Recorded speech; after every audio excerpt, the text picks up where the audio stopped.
Madam, ನೀವು sir ಜೀವನಕ್ಕೆ entry ಆಗಿದ್ದು ಯಾವಾಗ? 1986.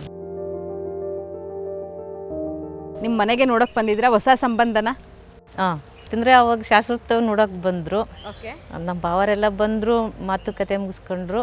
ಎಂಗೇಜ್ಮೆಂಟ್ ಒಂದು 2 ತಿಂಗಳು ಬಿಟ್ಟು ಎಂಗೇಜ್ಮೆಂಟ್ ಆಯಿತು. ಓಕೆ.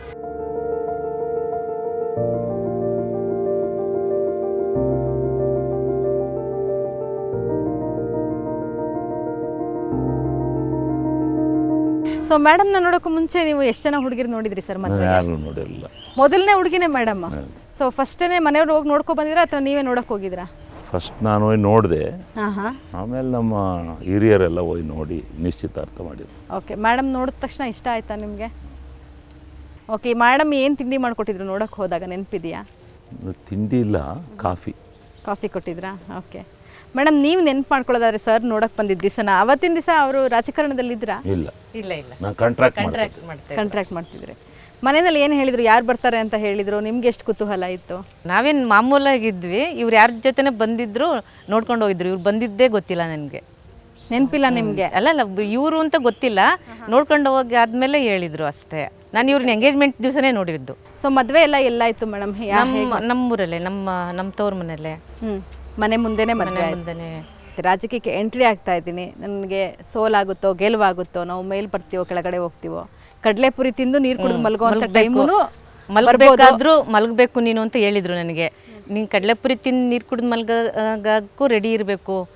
ರಾಜಕೀಯವಾಗಿ ನೀವು ಮುಂದುವರಿಲಿಕ್ಕೆ, ಎಲೆಕ್ಷನ್ ನಿಂತ್ಕೊಳ್ಳೋಕ್ಕೆ JDSನ ಆಯ್ಕೆ ಮಾಡ್ಕೋತೀರಾ? ಫಸ್ಟು ನಾನು ಜಿಲ್ಲಾ NSUI ಪ್ರೆಸಿಡೆಂಟ್ ಆಗಿದ್ದೆ, ಕಾಂಗ್ರೆಸ್ನಲ್ಲಿದ್ದೆ. ನಾನು ಕಾಂಗ್ರೆಸ್ನಲ್ಲಿದ್ದಾಗ ನಮ್ಮವರು ಒಬ್ಬ ನಂಜೇಗೌಡರು ಅಂತ ಇದ್ದರು. ಅವರಿಗೆ ಸೀಟ್ ಕೇಳೋಕ್ಕೆ ನಾವು ಡೆಲ್ಲಿಗೆ ಹೋದೋ.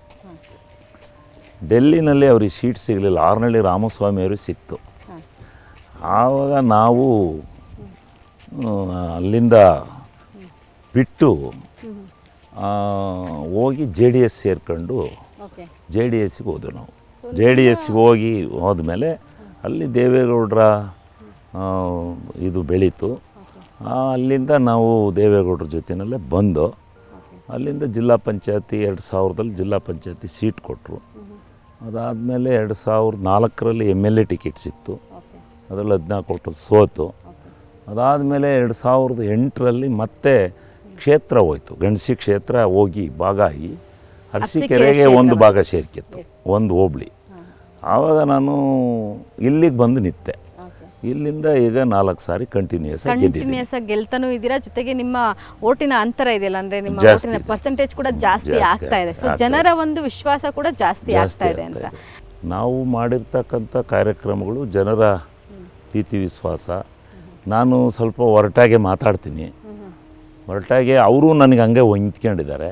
ಅವರು ನನ್ನ ಜೊತೆ ಹಂಗೆ ಇದ್ದಾರೆ ಕ್ಷೇತ್ರದ ಜನ. ನಾನು ಹಂಗೆ ಇದ್ದೀನಿ, ನನ್ನ ಸ್ಟೈಲು ಹಂಗೆ ಇದೆ, ಅವ್ರ ಸ್ಟೈಲು ಹಂಗೆ ಇದೆ. ನೀವು ಸಾಫ್ಟಾಗಿ ಮಾತಾಡ್ಬಿಟ್ರೆ ಅವ್ರಿಗೆ ಭಯ ಆಗುತ್ತೆ ಅನ್ಸುತ್ತೆ. ನಾನು ಸಾಫ್ಟಾಗಿ ಮಾತಾಡಿದ್ರೆ ಇವರೇನೋ ನಮಗೆ ಮಾಡಿಕೊಡೋನೇನೋ ಕೆಲಸ ಅಂತಾರೆ.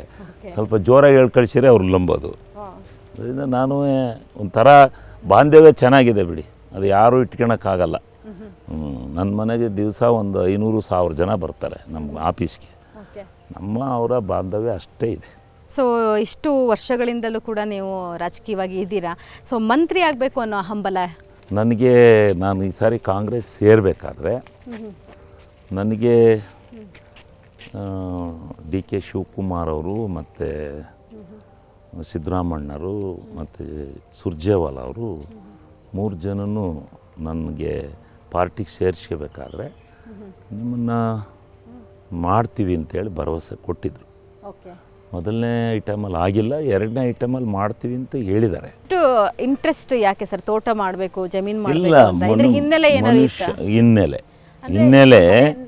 ಹಿನ್ನೆಲೆ ನಾವು ರಾಜಕೀಯಕ್ಕೆ ಬಂದಾಗ ನಮಗೂ ವೈರಿಗಳು ಇರ್ತಾರಲ್ಲ, ಅವರು ನಮ್ಮನೆ ಬಿದ್ದ ಕಾಯಿಗೆ ಇವರು ಬಾಚಕ್ಕೆ ಲಾಯಕ್ಕಿಲ್ಲ, ಇವರೆಲ್ಲಿ ರಾಜಕೀಯ ಮಾಡ್ತಾರೆ ಅಂತ ಅಂದಿದ್ರು. ಅದಕ್ಕೋಸ್ಕರ ನಾನು ಒಂದು 50,000 ಲಕ್ಷ ಕಾಯಿ ಕೆಡಬೇಕು ಅಂತಲೇ ತೋಟ ಮಾಡಿದೆ.